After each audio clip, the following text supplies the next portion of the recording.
The wailing. A Japanese man has recently arrived at a little village in the mountains of South Korea, living in a secluded house. A mysterious disease starts spreading among the villagers, causing a rash which precedes violent, murderous outbreaks, followed by insensibility and eventually death. Police officer Yong-gu, who is investigating the case, meets a mysterious young woman called Muo Myung, who tells him about the Japanese stranger and later disappears. A local hunter tells Yong-gu that he saw the near-naked stranger eating a deer with glowing red eyes.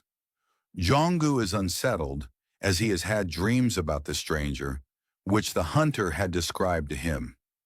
He enlists the help of another police officer and a Japanese-speaking deacon to serve as an interpreter, and they investigate the stranger's house while he is away.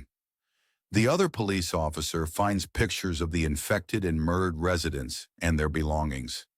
He is too shocked to say anything to the others. The stranger's house guard dog attacks the deacon and Jong-gu. The stranger arrives and pacifies the dog, and the other three leave. The police officer tells Jong-gu of what he saw and hands over a shoe which belongs to Jong-gu's daughter Hyojin.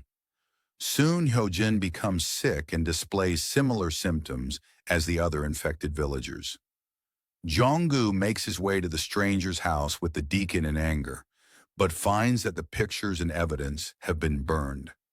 Infuriated, he destroys the stranger's worship room and kills the dog when it attacks him, ordering the stranger to leave the village.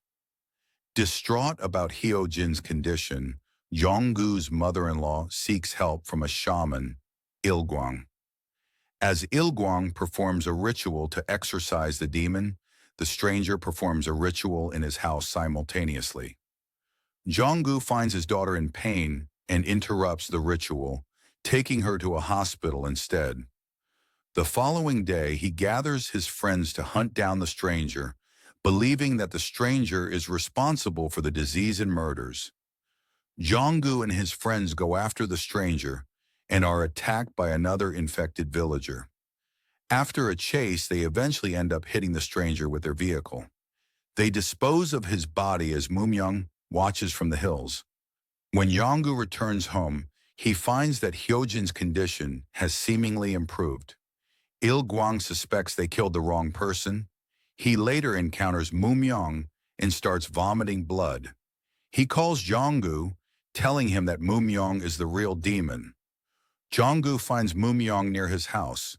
She requests Jong-gu to believe her, telling him she had set a trap for the demon, but the trap will not work if Jong-gu goes back to his house.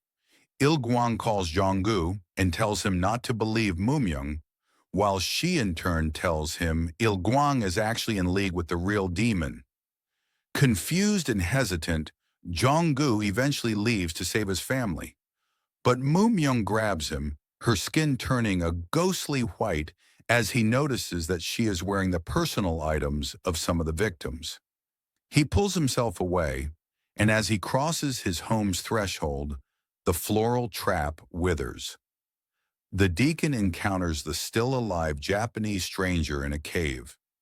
After being photographed by the stranger, the deacon witnesses the stranger evolving into a demon. Back at his house, Jong-gu arrives to find that Hyojin has murdered their family. He calls out to her, but she stabs him and falls into insensibility. Il-gwang arrives at Jong-gu's house and takes photographs of the family.